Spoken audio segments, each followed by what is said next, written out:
태어나면서부터 이 한 팔 이만큼이 없고 이 팔꿈치 아래가 없는 상태로 태어난 아기가 있었습니다.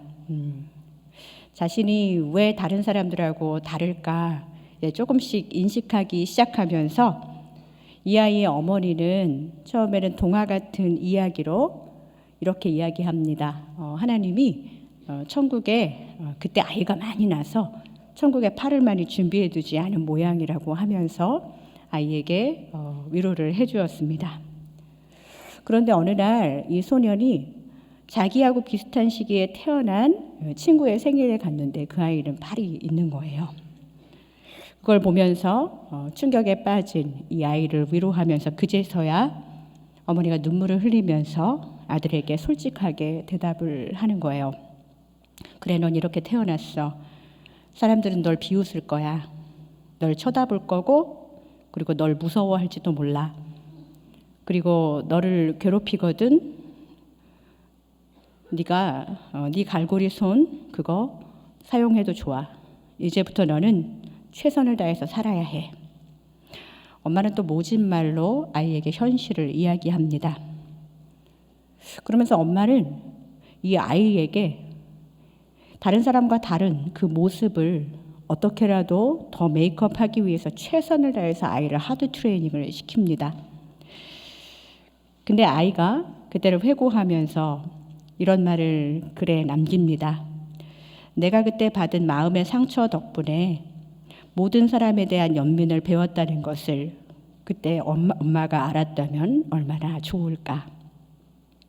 소년의 엄마는 소년이 운동화끈을 매지 못하는 그 모습을 안타까워했지만 이 소년은 오른손으로 드리블을 하면서 농구팀에 들어갔고 팀에서 두 번째 고득점자까지 되었다고 합니다. 이 이야기는 이 데런 세실이라는 이름을 가진 훗날 장애인을 지키는 일에 몸을 바쳐 헌신한 사람이 되었다고 합니다. 그는 왼손 드리블을 할 수 없었고 또 신발끈을 혼자 맬 수 없었지만 다른 많은 것을 이루었습니다. 데런 세실은 그때 엄마가 알았더라면이라는 글을 썼어요. 이 그때 엄마가 알았더라면이라는 책에서 한 부분의 에피소드를 제가 여러분들한테 나누는 거예요. 그런데 이분이 글의 마지막 부분에 이런 말을 남깁니다. 아들의 인생에서 어떤 성과를 거두었는지 엄마가 미리 알았더라면 아마도 엄마는 좀 더 커다란 마음의 평화를 누릴 수 있었을 것이다. 사람의 인생을 감싸고 또 서로를 묶어줄 수 있는 끈들이 아이를 넘어지지 않게 지켜주는 신발끈보다 더 중요하다. 그녀의 아들도 쓰러진 경험이 있을 것이다. 하지만 그는 항상 두 발을 딛고 일어섰다. 나의 어머니가 그걸 알았더라면 좋았을 텐데. 이렇게 글을 마무리합니다. 아마도 그는 자신이 다른 사람과 다르다는 것 때문에 안타까워하고 또 누구보다 치열하게 자신을 훈련시키면서 어렸을 때는 동화 같은 거짓말로 어쩔 때는 본인도 너무 힘들어서 엄마가 너무도 냉철하게 현실을 말하면서 눈물이 날 정도로 그렇게 평안이 없었던 어머니의 삶을 되돌아보면서 엄마가 자신의 인생에서 정말 먼 훗날 무엇을 거두었는지 미리 알았더라면 하는 그런 안타까운 마음, 나를 위해 고생한 엄마에 대한 긍휼히 여기는 마음, 그 마음을 그때 엄마가 알았더라면 하는 그 글로 표현을 했어요. 어느 정도 마음에 그 글을 읽으면서 감동도 되고 또 자녀의 미래에 대해서 걱정하는 그런 우리 모두의 마음을 담은 것 같기도 하고 해서 우리의 자신을 한번 돌아보게 되는 시간이 되었던 것 같습니다. 여러분, 오늘 성경에는요, 아주 특별한 아이를 가진 어머니 마리아에 대한 이야기가 소개되어 있습니다. 오늘의 말씀 조금 띄엄띄엄 읽었는데 성경에 마리아에 대한 본문이 그렇게 많지는 않아요. 그런데 마리아에 대해서 여러분들 어느 정도 잘 알고 계시는 내용들이 있지요. 동정녀, 과학적으로 자신에게 일어난 일들을 설명할 수 없었기 때문에 신앙적으로 풀어야 했는데 그나마도 마음의 여유가 없었어요. 이게 과학으로 풀어야 할지 신앙으로 풀어야 할지 생각할 겨를도 없이 운명처럼 그녀의 몸에서 태어난 이 아이가 앞으로 세상을 위해서 해야 될 소명과 또 그의 이 이야기들, 그의 사명들, 그의 계획들, 이런 것들을 천사를 통해서 듣게 됩니다. 마리아 인생에서 천사가 등장하고 또 비록 마구간에서 아기를 낳기는 했지만 거기에는 정말 그전에 볼 수 없었던 정말 동방박사 같은 사람들이 귀중한 선물도 갖고 오고 또 목자들이 막 경배하면서 인생의 동화 같은 그런 판타지 같은 그런 일들이 마리아에게 일어났습니다. 그리고 그 아기 탄생 이후로는 성경에는 그런 일이 나타나 있지 않아요. 아마 그녀에게는 그때 아이를 임신하고 낳는 과정과 그 이후에 잠깐 그때에 하나님이 직접 보내신 천사도 만나고 사람들도 만나긴 했지만 그 후로는 그냥 일상을 살았습니다. 아니 일상도 더 험난한 현실의 삶과 마주하게 되지요. 그러나 마리아는 천사를 통해서 목자로부터 들은 모든 이야기들 그것을 어떻게 했다고요? 19절 본문을 한번 보겠습니다. 우리 같이 한번 읽겠습니다. 시작. 마리아는 이 모든 말을 마음에 새기어 생각하니라. 아멘. 자, 우리의 마음에 새기어 생각했다. 마음에 새기고 생각했다는 것은 엄청나게 기억하면서 마음에 새기고 또 상고하는 그런 모습이죠. 여러분들에게는 어떤 사람들의 말, 어떤 이야기들이 마음에 새겨져 있습니까? 마리아는 이 엄청난 임신을 하면서 이 험난한 세상을 이 어린 소녀에게 마주한 이 현실에 대해서 내가 무엇을 붙잡고 살아야 될까? 이게 큰 고민이 되었던 것 같아요. 주변을 돌아봐도 나를 도와줄 아무 사람도 없고 그러나 하나님이 직접 보낸 사자를 통해서 마음에 새긴 하나님의 말씀을 잘 새겨서 이 예수 그리스도를 온전하게 성장시키는 어머니로서의 역할들을 감당하게 되지요. 여러분, 여러분의 마음에는 어떤 말들이 새겨져 있습니까? 자녀를 처음 낳았을 때 어떤 들리는 이야기 때문에 말씀보다 사람의 이야기로 아들을 기다렸던 시어머니 딸 낳았어? 그러면 딸 낳았어가 막 마음에 새겨지고 내가 보기엔 예쁜데 사람들이 보면서 그냥 건강하게만 자라라고 얘기하면 그게 막 마음에 서운해서 새겨지고 하면서 하나님의 말씀보다는 내 이야기, 내가 들은 상처받은 이야기들을 마음에 새기면서 혹시 더 많은 상처 속에서 우리의 자녀들에게 어쩔 때는 동화 같은 엄마였다가 어쩔 때 너무 힘들면 그래 너 진짜 너는 그런 애야 하면서 또 현실에 또 치열하게 내 마음속에 있는 막 쓴뿌리들까지 아이들한테 말하면서 그렇게 살고 있지는 않습니까? 여러분의 마음에 새기는 말들이 정말 중요해요. 마리아는 처음부터 하나님의 말씀, 자기에게 일어난 이 엄청난 현실에 대해서 마음에 새겼습니다. 어머니는 자기 자녀를 향한 축복의 메시지를 마음에 잘 새기고 기억하죠. 여러분들이 아이를 처음 낳으셨을 때 아니면 여러분들의 인생에서 중요한 일들이 있었을 때 받은 축복의 메시지들이 지금 마음에 잘 새겨져 있습니까? 생각보다 우리는 축복의 메시지보다는 상처의 메시지를 더 마음에 잘 새기고 있는 것 같아요. 나와 함께 잘 지내다가도 자녀의 문제 속에서 어려운 일을 마주했을 때 서로에게 상처를 줬던 친한 그런 엄마들이나 서로가 언니라고 부르는 그런 관계들 속에서 내 마음에 새겨졌던 옛날의 좋은 추억들은 다 지워지고 한 가지 어려웠던 갈등의 문제가 더 많이 가슴에 새겨지기도 합니다. 사랑하는 성도 여러분, 우리 한번 생각해 봐야 돼요. 어떠한 말씀을 가슴에 새기고 내가 이 현실에 하나님께서 나에게 주신 이 세상에 주신 생명을 위해서 내가 기도하고 나아갈까? 천사가 마리아에게 임신 사실을 알렸을 때 마리아가 찬양을 했어요. 누가복음 1장 46절에서 55절까지가 그녀의 찬양이 담겨져 있습니다. 잠깐 소개를 할 텐데요. 좀 기니까요. 50절부터 한번 보겠습니다. 50절입니다. 긍휼하심이 두려워하는 자에게 대대로 이르는도다. 51절이요. 그의 팔로 힘을 보이사 마음의 생각이 교만한 자들을 흩으셨고 권세 있는 자를 그 위에서 내리치셨으며 비천한 자를 높이셨고 줄이는 자를 좋은 것으로 배불리셨으며 부자는 빈손으로 보내셨도다.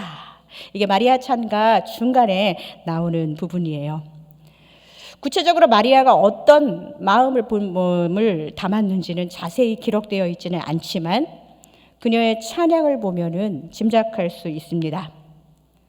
그녀의 찬양 속에서는 자신의 몸에서 태어날 특별한 아이가 가야 할 소명의 방향이 나타나 있어요. 자신처럼 비천한 여성, 또 자신처럼 비천하고 또 어려운 이웃들, 그런 사람들을 위해서 하나님이 자신의 몸에서 생명을 탄생시킬 거라는 확신이 있었습니다. 그녀는 이 아기의 탄생이 자신처럼 약하고 비천한 이 땅의 모든 사람들을 위한 이름을 알고 있었어요. 그리고 그것이 나중에 그 어떤 방법으로도 하나님을 신뢰하겠다는 그 마음을 이 찬양을 통해서 그리고 사람들의 축복을 통해서 마음에 하나씩 하나씩 새기고 담게 된 것이죠. 그리고 이렇게 찬양하고 또 하나님의 말씀을 담았다고 해서 인생의 풍파를 마주하지 않는 건 아니에요. 그냥 그때 엄마가 다 알았더라면 하는 것처럼 영의 문이 활짝 열려서 예수 그리스도의 마지막까지 다 보는 그런 신비함도 없었어요.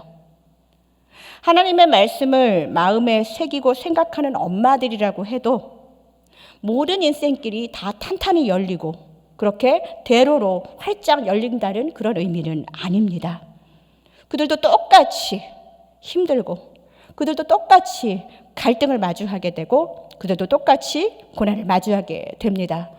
여러분, 우리가 자녀를 위해서 지금 기도하는 기도 제목은 미래에 이런 일이 일어났으면 하는 소망과 일어나지 않았으면 하는 그런 바람을 갖고 있는 것도 있고 또 나에게 이런 일이 왜 일어났을까? 우리 자녀에게 왜 이런 일이 일어났을까? 건강이나 여러 가지 문제를 속에서 하나님의 긍휼을 기다리는 그런 기도의 제목들이 되게 많잖아요.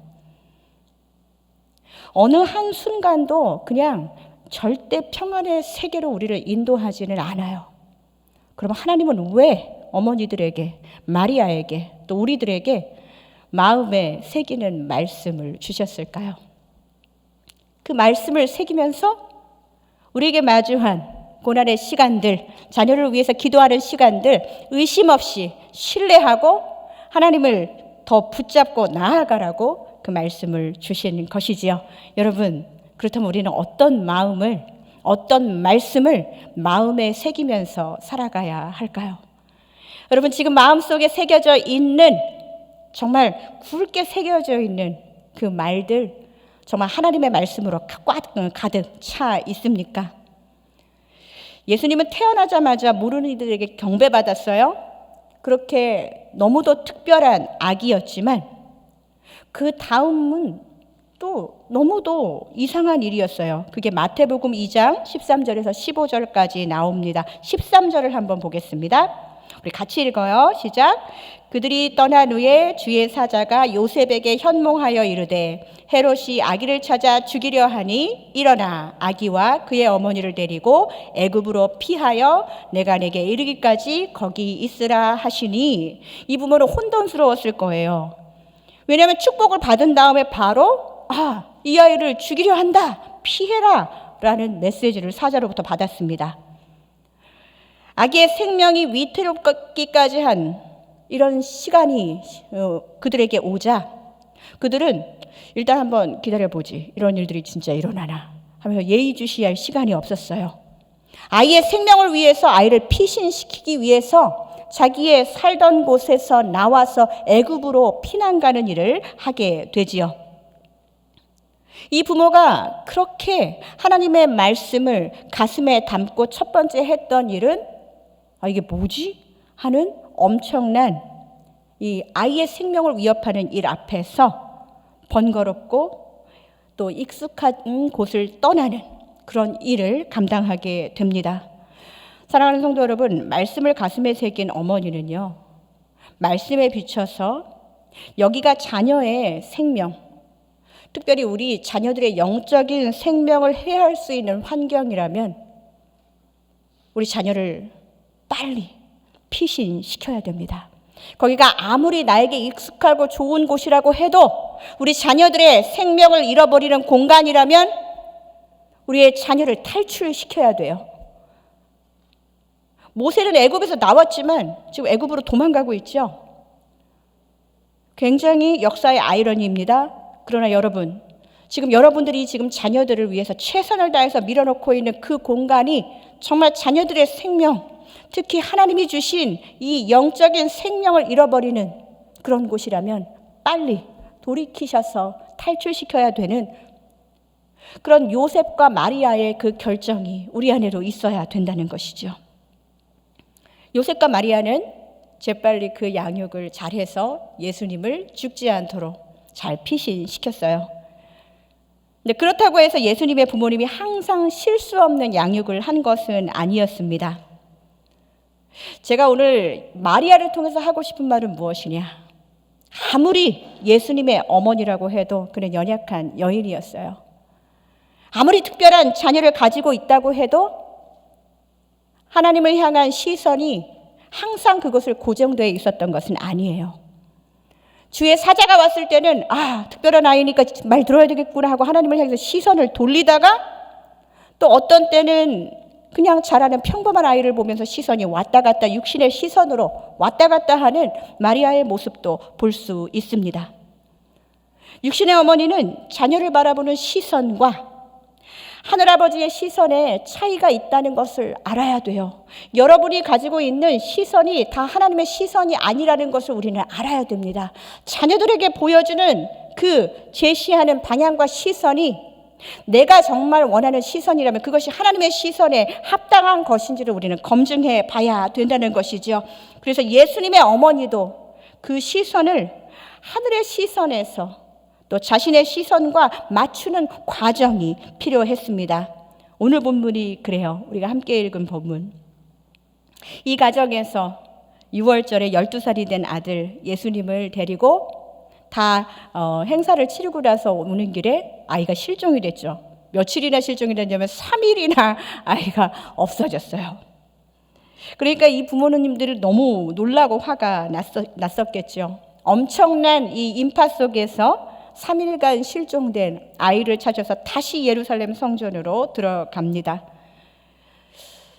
이때쯤이면 주의 사자가 좀 현몽하고 알려줘야 될 텐데요. 그런 일이 일어나지 않아요. 늘 주의 사자가 꿈이든 현실이든 나타나서 알려줘야만 했었던 것 같은 이 가정에 더 이상의 그런 일은 일어나지 않고 이 부모는 대신해서 열심히 아이를 찾아다녔습니다. 그런데 찾다 지나서 성전에서 12살짜리 아이를 발견하지요. 당연히 혼나 마땅하니까 책망을 합니다. 그런데 아이가 이 책망한 부모의 이야기를 들으면서요, 이제는 아이의 입에서 요셉과 마리아가 그동안에는 천사를 통해서 하나님의 이야기를 듣고 하나님과의 시선을 맞췄다면 이제는 12살짜리 아이를 입에서 나오는 그 이야기를 통해서 하나님과의 시선을 조정하는 그런 작업을 하게 됩니다. 오늘 보면 49절, 50절을 보겠습니다. 우리 같이 읽어요. 시작. 예수께서 이르시되 어찌하여 나를 찾으셨나이까? 내가 내 아버지 집에 있어야 될 줄을 알지 못하셨나이까 하시니 그 부모가 그가 하신 말씀을 깨닫지 못하더라. 네. 누가는 이 이야기가 있고 나서 51절에 예수께서 함께 내려가서 나사렛에 이르는 순종하여 받드시더라 했어요. 부모님을 잘 순종했대요. 그리고 그 어머니는 이 모든 말을 마음에 두었다고 이야기합니다. 특별한 아들을 가졌어요. 그러나 이 현실은 굉장히 기가 막힙니다. 그런데 이것에 대해서 이 어머니는 그냥 화가 나서 아이를 혼내기 전에 마음에 두니라, 성경은 그렇게 이야기하고 있어요. 누가복음에는 마리아에 대한 이 본문이 자세하게 나와 있는데 아마도 성경학자들이 추정하기에는 누가가 마리아를 만나서 이 이야기를 들었을 거다, 이렇게 추정하기도 합니다. 전과 같이 천사가 왔다 갔다 하는 상황이 아닌 이 평범한 현실 속에서 이 어머니는 아들의 신분과 사명을 아들의 입술, 12살 아들의 입술을 통해서 다시 한번 듣게 돼요. 그리고 마음에 두니라, 다시 생각하고 다시 기도한다는 것입니다. 여러분, 우리의 양육이 이렇게 바뀌고 있다는 거, 또 바뀌고 있었고 그것을 경험하신 분들이 계실 거예요. 예전에는 엄마가 기도하고 주도하면서 자녀를 길렀다면 이제 10대의 아이들을 길렀을 때는 그들의 입에서 나오는 이야기 속에서 하나님의 정말 뜻을 발견하는 어머니로서 훈련을 받아야 된다는 거예요. 나는 다 옳고 너는 방황하는 청소년이야, 사춘기가, 야, 그게 아니라는 거예요. 예전에는 직접 하늘에서 내려오는 지시를 받고 마음에 새기고 기도하는 어머니였다면 이제는 이 어머니, 요즘 12살이 제일 무섭다고 그러죠. 이 12살의 아들의 말을 통해서 그 안에 계신 하나님의 계획을 신뢰하는 믿음의 여정을 이제는 가야 하는 것이지요. 특별하게 마리아와 요셉에게 찾아온 이 예수님, 이 아이에게 더 이상 특별한 계시가 내리지 않는다고 해서 그 아이를 향한 하나님의 계획이 흔들리거나 움직이지 않는다는 거예요. 부모님은 내 아이의 육신적인 모습을 보면서 그 시선이 왔다 갔다 할지 모르겠지만 하나님은 여전히 그 아들의 전체적인 인생을 통해서 정말 어떻게 하셔야 될지를 디자인하고 계획하고 계시다는 그것을 신뢰해야 된다는 것이죠.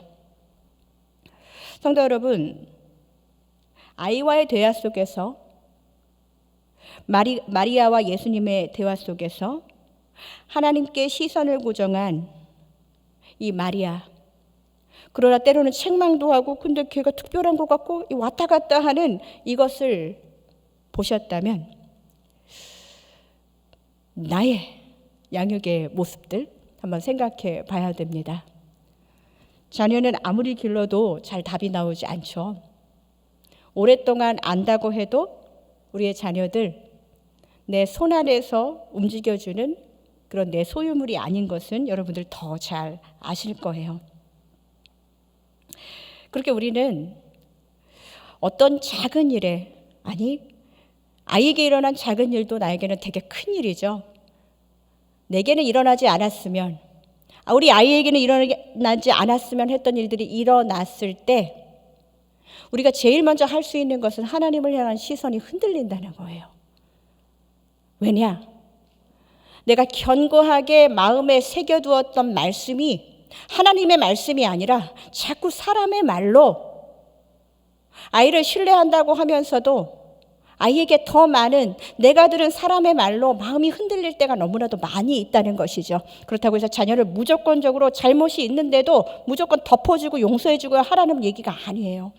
여러분, 그러나 하나님이 우리 자녀를 위해서 가지고 계신 그 계획, 처음부터 하나님의 말씀을 마음에 새기고 양육한 부모에게는 때로는 마주하기 싫은 현실이 우리에게 나타난다 할지라도 그것 때문에 하나님을 향한 시선이 흔들리면 안 된다는 것이지요. 우리 실수할 수 있어요. 우리는 넘어질 수 있어요. 우리도 많이 시행착오를 겪었고 때로는 큰일에 실패하기도 합니다. 그렇다고 그 인생이 끝난 것이 아니잖아요. 그렇다고 하나님을 향한 우리의 신뢰가 흔들려서는 안 되는 거잖아요. 왜냐하면 하나님의 계획은 아직, 지금도 우리의 자녀들을 향한 계획은 하나님이 계속적으로 그 계획을 위해서 일하고 계신다는 것을 우리가 신뢰하고 그것을 위해서 기도해야 되는 것이 너무나도 자명한 사실입니다. 사랑하는 성도 여러분, 우리 이제 지금 양육의 과정에 계신 분들, 또 양육을 어느 정도 마치셨지만 자녀의 문제는 하나님 나라 갈 때까지 우리가 기도해야 할 일이 너무나도 많아요. 자꾸 땅의 일을 보면서 낙심하지 말고 하나님께 시선을 맞추는 어머님들이 되시기를 주님의 이름으로 축복드립니다. 우리는 훈련 받아야 됩니다. 12살 때 그런 마음에 깊이 담아두는 이야기가 한 번 더 있었던 이 마리아. 이제 예수님이 성인이 되어서 공생애를 시작하셨어요. 그리고 제자들과 함께 가나의 혼인잔치에 가게 됐습니다. 아들이 특별한 사명이 있다는 것을 이미 알고 있었고 또 마음에 새기고 있었던 어머니, 이날 잔칫날에 그 포도주가 떨어져서 이 잔치의 낭패를 보게 된 그 주인의 이야기를 들으면서 마음에 긍휼함이 생겼을 거예요. 도와주고 싶었을 것입니다. 요한복음 2장 3절에서 4절까지의 말씀을 한번 보겠습니다. 이 포도주가 떨어진지라 예수의 어머니가, 지금 어머니가 예수에게 이르되 저들에게 포도주가 없다. 엄마의 마음은 정말 긍휼한 마음이었어요. 예수께서 이르시되 여자여 나와 무슨 상관이 있나이까. 이 말이 너무 서운하게 들렸을 것 같아요. 그런데 들어보세요. 내 때가 아직 이르지 아니하였나이다. 내 때가 아직 이르지 아니하였나이다 라는 말을 어머니께 하지요. 예수님은 이 어머니에게 이 특별한 아들이 정말 어머니의 마음은 알고 있었어요. 어머니가 이 특별한 아들을 잔치집을 위해서 무언가 일을 해주기를, 섬기기를 권유했죠. 그런데 예수님은 거절합니다. 그 이유가 뭐예요? 아직 내 때가 이르지 않았습니다 라는 말로 거절합니다. 이 부분만 한번 떼고 보면은요, 하나님 말씀을 마음에 새기고 생각하고 묵상하고 기도한다고 해서 내 자녀를 향한 하나님의 타이밍을 함부로 컨트롤할 수 없는 엄마의 모습. 그렇죠? 내가 기도했어. 너는 기도 안 했잖아. 그러니까 내가 하라는 대로 이렇게 하는 게 나아. 이게 아니라는 거예요. 우리의 자녀들, 예수님이 하나님의 때를 기다리시면서 엄마한테 엄마 아직 내 때가 아니야. 하나님이 말했어. 근데 우리는 우리의 자녀들의 신앙을 의심할 때가 많아요. 물론 자녀들의 신앙생활을 제대로 안 하는 자녀들을 위해서 기도하시는 분들 계신 거 알고 있습니다. 그러나 우리가 우리에게 있는 하나님의 계획과 형상이 있다면 우리 자녀에게서 그것을 발견하는 훈련을 우리 어머님들은 하셔야 돼요. 서른이 된 아들 예수를 바라보면서 이제 이 마리아가 해야 했던 일은 엄마의 때와 하나님의 때를 분별하는 일이었습니다. 제 아무리 선한 의도로 착한 일을 한다고 해도 예수님이 하나님과 교제하며 때를 기다리는 아들을 보면서 하나님의 일하심을 소망하는, 그리고 기도하는 것이 그 어머니의 몫이었다는 거예요. 어떻게 보면 아들에게 핀잔이나 쓴소리를 들은 그런 마리아였지만, 마리아가 이 일이 있고 나서 잔치에서 일하는 사람들한테 뭐라고 했냐면요, 저를 따라해 볼까요? 너희에게 무슨 말을 하시든지 그대로 하라. 네, 아들에게 핀잔 들었어요? 기분 안 좋아요? 하나님의 때가 아니고 아이고 나 괜히 말했네. 다음부터 입 다물고 있어야지. 이러면서 토라져 있지 않고 하나님의 말씀으로 이미 충분하게 말씀을 마음에 새긴 이 어머니는 이제 너희에게, 일하시는 분들에게 여러분들에게 내 아들이 무슨 말을 하든지 잘 따라주세요 라고 부탁을 합니다. 그리고 그 어머니 마리아는 이제 하나님의 뜻을 이루기 위해서 한 걸음씩 더 십자가를 향해서 나아가는 예수님, 그분을 바라보면서 그것까지도 내가 바라봐야 하는 어머니로서의 사명이 있구나를 알게 되지요. 이전보다 더 아들을 위해서 기도해야 할 사명이 있었어요. 하나님께 시선을 고정하지 않고는 자기의 십자가를 지고 죽어가는 아들을 보는 것이 그게 가능했겠습니까? 아들의 신분과 사명을 마음에 새긴 이 마리아에게는 너무나도 가혹했던 사건, 이 십자가의 사건, 내 눈앞에서 자식이 고통당하면 그 현실과 마주하게 됩니다. 마리아는 결국 그렇게 특별한 임신과 특별한 축복 속에서 특별한 지혜를 갖고 특별한 표적을 행하는 아들이 결국은 세상을 위해 십자가를 지는 모습을 지켜봐야 했어요.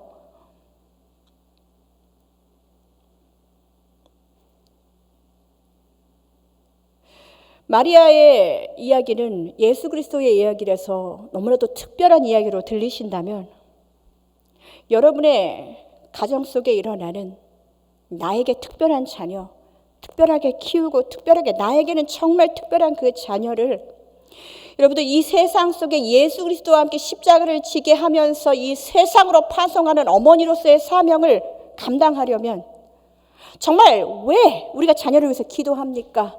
이 어두운 세상을 정말 빛의 자녀를 파송함으로써 이 세상 속에서 하나님 나라를 세워가는 그 비전을 같이 품게 된다면 마리아처럼 하나님의 말씀으로 우리의 마음을 새기지 않으면 그것이 어떻게 가능하겠습니까? 인간의 말로, 여러 가지 말로 마음에 새긴 사람들이 과연 자녀들을 이 세상에 십자가를 지는 자녀들로 파송할 수 있을까요?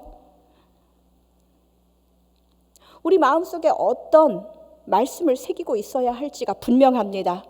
오늘 여러분들 한 가지씩 그동안에 계신 분들도 계시겠지만 만약에 내가 그동안에 자녀를 위해서 기도할 때 품는 마음에 새기는 말씀이 하나도 없었다 하는 분들은 한 가지씩 소유하게 되시기를 바랍니다. 너는 마음을 다하여 여호와를 의뢰하라. 내 명철을 의지하지 말라. 그것은 자녀에게도 그렇지만 양육을 하는 우리들에게도 길잡이가 되어주는 말씀입니다. 엄마 하나님 믿으니까 더 힘든 일이 많은 것 같아. 아니야. 하나님 분명히 말씀하셨어. 너희를 향한 나의 생각은 재앙이 아니라 평안이라고 분명히 말씀하셨어. 우리 입안에 넣어야 됩니다. 그래서 이야기해야 돼요. 엄마 친구들이 나를 너무 따돌려. 나는 이제 자존감이라는 거 없는 것 같아. 사람들이 다 미워하는 것 같아. 아니야. 오직 너는 택하신 족속이요 왕같은 제사장이요 거룩한 나라요 그의 소유된 백성이야.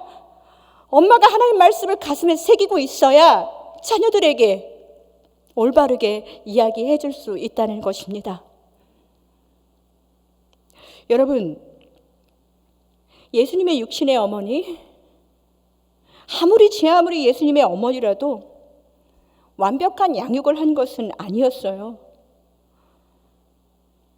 말씀을 마음에 새기고 생각하고 마음에 둔다고 해서 항상 하나님을 향한 시선이 늘 하나님을 향해 있는 것도 아니었어요. 업앤다운 하면서 시행착오하면서 그러면서 내가 하나님을 바라보지 못할 때는 자녀를 통해서 하나님을 바라보게 하기도 합니다. 여러분, 지금 우리에게 기도하는 시간이 주어졌다면 나 자녀를 위해서 정말 기도할 때가 된 것 같다 한다면 자녀의 그 슬픈 현실도 하나님께 시선을 고정하는 은혜의 시간인 줄 믿습니다. 여러분들 이것을 믿고 기도하셔야 됩니다. 왜 자꾸 나한테 이런 전쟁 같은 현실을 주십니까? 자녀를 주셨으면 하나님 나의 삶을 보장해 주셔야지요. 지금 보장해 주시려고 하나님 가고 있습니다. 하나님께서 우리에게 말씀을 주셨고 그 말씀을 새기고 우리의 자녀들을 이 세상 속에서 빛과 소금으로 정말 그 역할을 감당하도록 우리 팀워크를 만드는 거예요.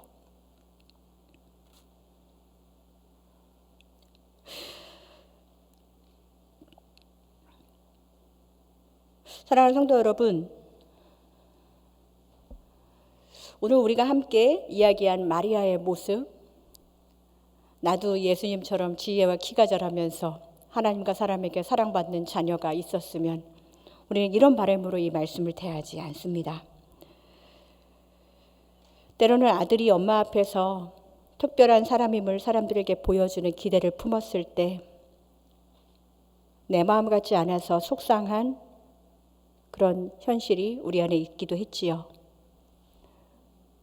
예수 그리스도의 그 성장 과정은요, 제가 오늘 이 말씀을 준비하면서 짧은 시간이었지만 그 마리아의 하나님께 시선을 고정하는 그 과정이 결국 우리의 양육에 그런 여정이 되어야 한다는 생각을 또 확신을 갖게 되었습니다. 왜냐? 우리의 마음에 하나님이 자녀를 주신 첫 마음, 그 말씀을 마음에 새기면 그 말씀을 가지고 우리의 자녀들이 방황할 때 하나님을 바라보며 기도하는 엄마, 내가 흔들릴 때 내가 기도했던 자녀를 통해서 하나님을 바라보는 기도하는 엄마, 이쯤 된 것 같은데 이제 사람 구실 좀 하게 될 것 같은데 하면서 뭐 좀 해야 되지 않겠니 했을 때 전혀 다른 소리를 하는 자녀를 보면서 다시 하나님을 바라보면서 하나님의 때를 기다리는 엄마. 그렇게 기도하고 낙심하지 않고 기도했는데 자녀가 십자가를 지고 사람을, 이 세상을 구원하는 그 아름다운 사역의 희생의 제물로 바쳐지는 모습까지도 견디고 바라볼 수 있는 엄마. 정말 여러분, 이런 어머니, 그냥 그런 어머니는 장한 어머니상 주고 우리 박수 쳐주고 우리는 그냥 평범한 어머니로 남아 계시겠습니까? 흔들리고 또 업앤다운 했던 그런 어머니의 시선, 세상을 향해서 가장 어렵고도 완전한 헌신과 사랑을 주시기 위해서 육신의 어머니를 떠나는 그 아들을 묵묵히 지켜보는 그 마리아. 우리한테 이런 양육의 기회가 절대 오지 않았으면 좋겠다고 생각하십니까? 제가 목사가 된다고 했을 때 제가 목사가 안 됐으면 좋겠다 별로 권하지 않았던 분은 목회를 하신 저희 아버지셨어요. 왜 그 어려운 길을 가려고 하는가? 경험해 보면 별로 권하고 싶어 하지 않는 것이 부모의 마음이에요. 그러나 하나님의 뜻이 거기에 있다는 것에 아버지가 굴복하고 나서는 제가 학교 가기 싫어도 맨날 아버지가 새벽기도 끝나고 학교에다 막 데려다 주시고 막 집어넣고 막 그러셨어요. 하나님의 뜻에 굴복하는 부모, 하나님의 뜻에 굴복하는 엄마, 내가 원하고 내가 그렸던 삶이 아닌 내 자녀가 하나님의 계획 안에서 예수와 함께 이 세상에서 십자가를 지면서 희생과 사랑과 완전한 섬김으로 나아가는 그런 완벽한 그림을 가지고 계신 하나님의 계획을 우리가 함부로 컨트롤하거나 하나님 그렇게 살지 않게, 하나님 일은 좀 덜하고 이 세상 일 좀 더하게, 우리가 그렇게 하는 기도의 방향을 하나님께 시선을 고정해야 됩니다. 여러분 그거 아십니까? 지금 유스 패스터들을 찾기가 너무 어려워요. 우리 한국 친구들이 공부를 잘하잖아요. 다 이렇게 six figures 버는 그런 잡으로 나아갈 때 신학하겠다, 목회하겠다 하는 2세들이 점점점 줄어들고 있습니다. 아니, 없어요. 이 한국 이민교회에 헌신하려고 하는 2세 교역자들 없어요.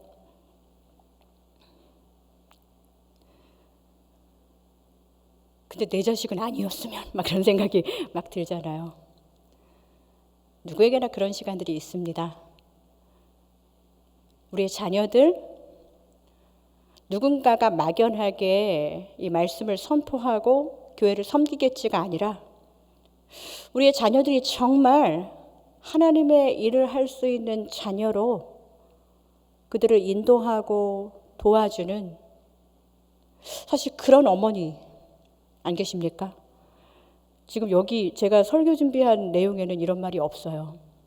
그런데 저희가 1년 동안 유스 패스터를 찾는데도 또 KKM 패스터를 찾는데도 찾아지지 않아요. 이게 우리의 현실입니다. 물론 사역자들만 길러내는 것은 아니에요. 사랑하는 성도 여러분, 어머니로서 하나님과의 시선을 고정했다면 우리 자녀를 하나님께 온전히 맡기고 마리아처럼 예수 그리스도의 발 앞에 십자가를 지는 아이의 모습을 보면서도 하나님을 의심하지 않고 신뢰했었던 마리아처럼 우리는 어떠한 형편에서도 우리의 자녀들을 하나님께 올려드리고 맡겨드리고 신뢰하는 부모로, 어머니로 살아가시기를 주님의 이름으로 축복드립니다.